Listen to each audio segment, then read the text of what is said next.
Welcome to part 3. We're joined by Julian. Thanks for liking and subscribing and sharing the videos and leaving a comment. It's very important you leave the comments because we're going to be doing something with comments at some point this month. So leave a comment and let's see what you really think. Alright? Pop bang on that one. Right, Julian. The main stuff here. The white rhino, 18 stone 5, but I'm told 19 stone in the ring. After what do they call it, watering up and his meal and that. Fraser, £9 off 20 stone, but after watering up and his pasta and fish, whatever he eats, you'd say he were 20 stone in ring. So we've got a 20 stoner and a 19 stoner in the ring. In my opinion, it looked like Big Phrase wanted Dave Allen to gas, and Dave were hoping that he were going to get DQ for hitting him low. Yeah. What were it? Were it two men stuck in treacle who couldn't throw a punch and were unfit? I don't know. You tell me, you're expert. I mean, first of all, like I say, some heavyweights drop a bit of water to look a bit lighter, and some just go in at what they weigh. Yeah. You know, but in terms of the fight, I thought when you asked me about it last week, I thought probably Clark could win a messy, horrible fight on points. I don't think Clark's in any way elite. I just don't see it in him. I see a lot more in other heavyweights of a similar level as him, and I don't think he's got it. I thought his last fight over 10 rounds was horrendous, and I thought this was pretty poor as well. But Dave Allen, look, you can't suddenly decide to be a dedicated fighter after all these years, you know, knocking bums over in the first round and picking boxing up when you want, putting it down when you don't want to do it, and ultimately, yeah, do you know what I mean? It's like ultimately, right? I thought Alan didn't want to be in there.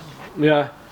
Can I just point out about the low blows before anybody go on, chimes in plenty about time. this, right? I was suspicious as soon as that fight started if they were going to play on what happened with Usyk and Dubois last week, and I'll tell you why. Right, Jamie Moore is a massively experienced coach. He's done a hell of a lot more corners and camps than I have. Right. Yeah. Every single fighter before he goes in the ring, when you're getting changed, yeah, you put your getting dressed, you put your box on, you put your protector on.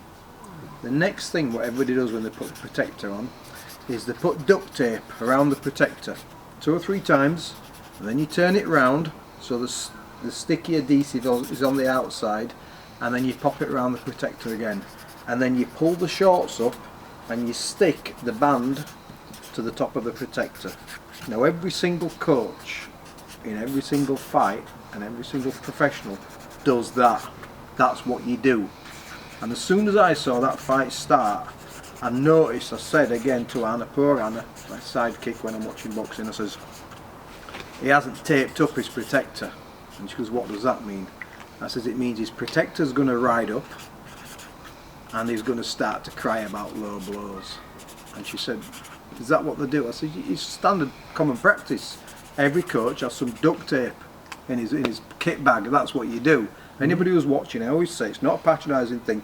It's a little tool of the trade that people who are not involved in professional boxing might not know. Yeah, tool of the trade, hand wraps, etc., etc. Duct tape.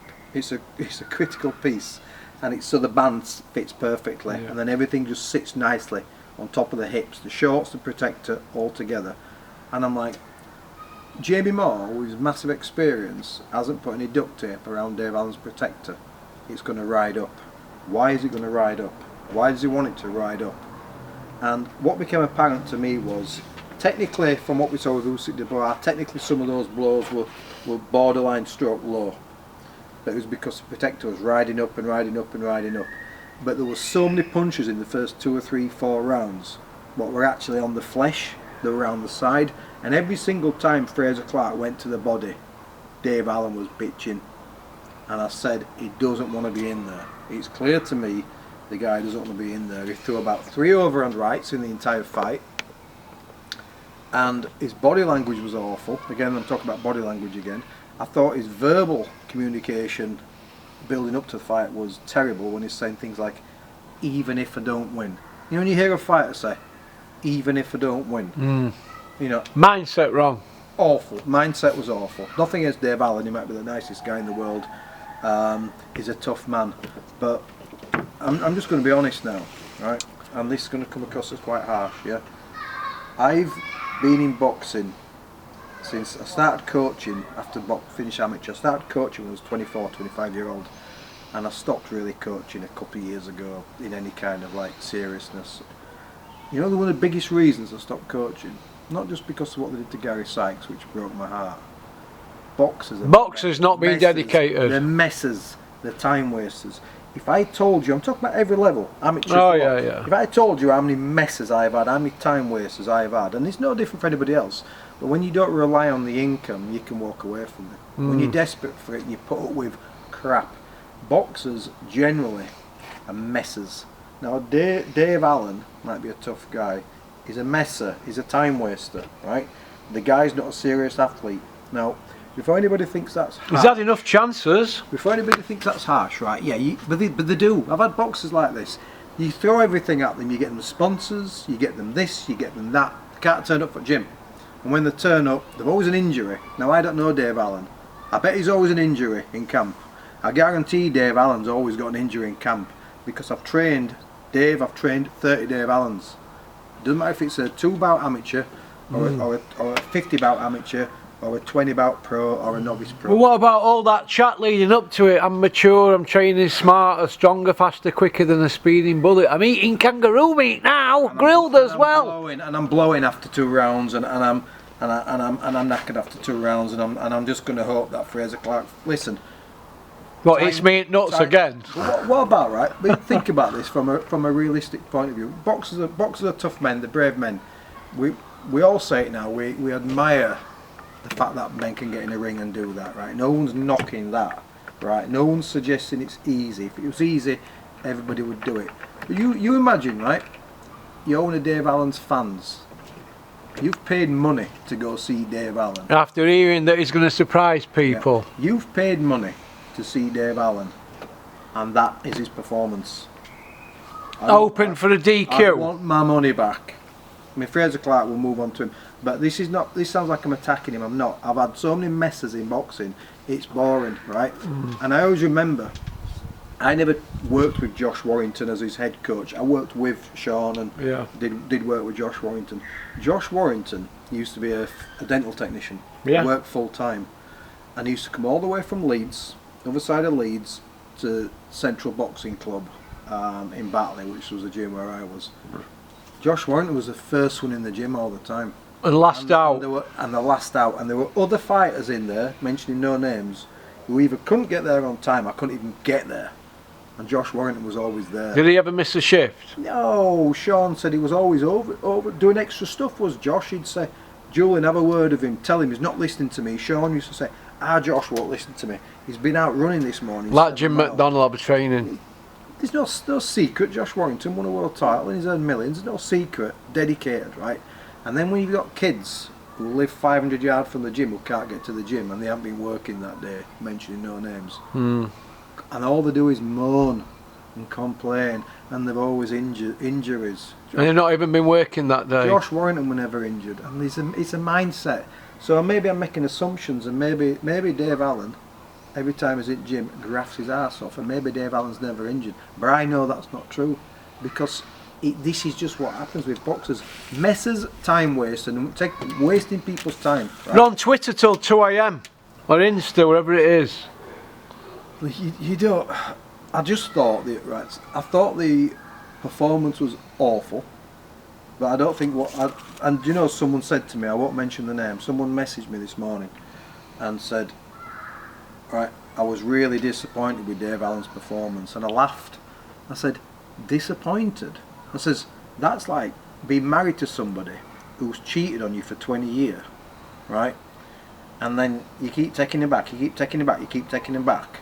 And then you find out they've cheated again, and you go, I'm really disappointed. No, disappointed. That's what they do. That's what some people do, yeah. And some fighters don't train, right? And they'll cut corners in the gym.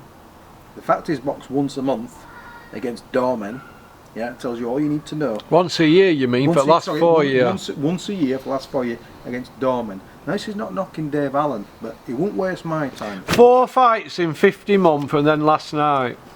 It was a dismal performance. Fraser Clark, as I've said, is really not going to cut it.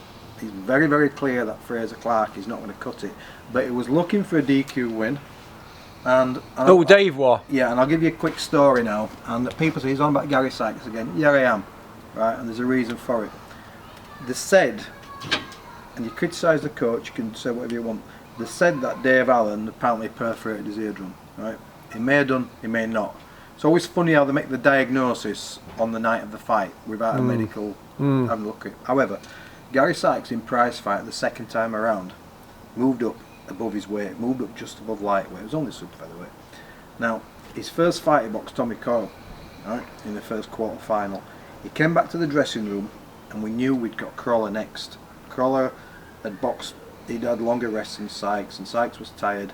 And Gary's like that, and he's like rubbing his ear. I said, "What's up, Gary?" He goes, "My ear's buzzing, my ear's gone all funny." And his balance wasn't quite right. And we had a decision to make, and I just says, "Well, I think I bust my eardrum." This was Sykes before Crawler. These are my children, right? "I think I bust my eardrum." And I went, "Let's not do this." And Gaz goes, "I need $8,000, because you get $8,000 for losing semi-final." He said, "Come on, Jules, I'm alright, I'll beat him. I'll beat Crawler, I beat him before." So the second time, I'll beat him again. Sykes just got in and did it, mate. He didn't bitch, he just got in and did it. Yeah, where it's gonna go. You weren't asking me to pull him out, mate.